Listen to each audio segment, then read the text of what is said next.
Today we'll be solving quadratic equations using the quadratic formula. Anytime we are solving quadratic equations, we like to start with our equation in standard form. ax squared plus bx plus c is equal to 0. And then we will use those numbers and plug them into our quadratic formula. Negative b plus or minus the square root of b squared minus 4ac all over 2a. So if you think of this discriminant as the square root of b squared minus 4ac, that's the discriminant. We're going to calculate that separate. And then the other piece of it is minus b over 2a, which is your axis of symmetry. So really the quadratic equation is the axis of symmetry plus or minus the discriminant. So let's solve the first one.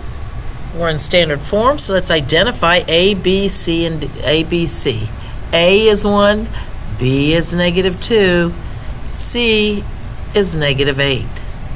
Now let's go ahead and calculate the discriminant before we start plugging things into the formula. So b squared minus 4ac. So what you want to do is you always want to square your first number. Negative 2 times negative 2 is a positive 4. And then you want to just go ahead and put the rest in your calculator.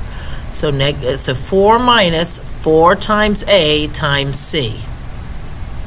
And that's 36.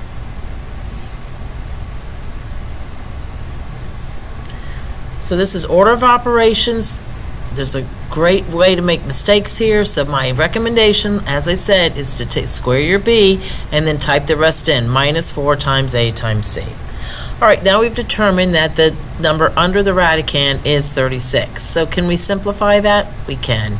To 6. All right, now we're ready to go plug things into the formula. We have minus b. So minus 2 is 2 plus or minus 6 all over 2 times a, which is 2. So we can do 2 plus 6 divided by 2, or 2 minus 6 divided by 2. So we have 8 divided by 2 is 4, or negative 4 divided by 2, which is negative 2. So those are our solutions. Negative 2, or 4. So if I wanted to double check, I could go ahead and graph that.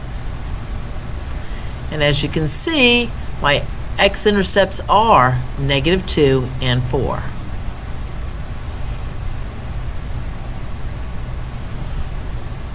Let's try the next one. A equals 3, b equals 5, c equals negative 4.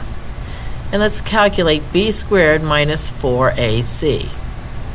Well, b squared is 25. So 25 minus 4 times a times c.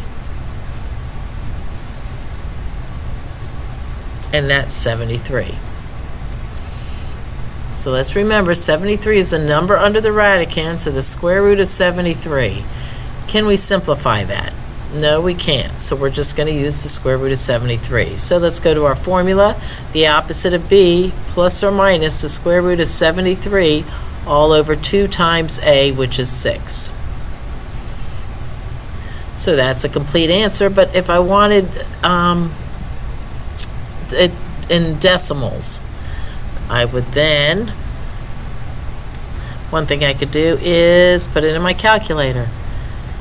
Negative 5 minus the square root of 73 over 6, minus 5 plus the square root of 73 over 6. And my solutions are 0.59 and negative 2.25. And if I graph it, I can see that there's a solution between 0 and 1 and between negative 2 and negative 3.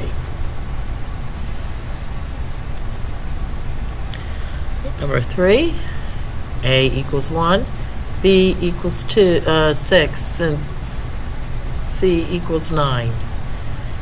b squared minus 4ac. So 36 minus 4 times a times c.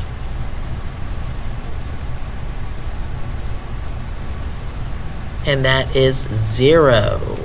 0. So remember, the square root is 0. We're under the square root sign, right? So that's 0. So really, we just have minus 6 plus or minus the square root of 0 over 2 times a, so our answer is really just -3. And if you look at that, that's a square of a binomial, so it's x plus 3 squared. So there's one solution. And if I wanted to check it on my calculator, I would see that the vertex is at -3, and there's just one solution.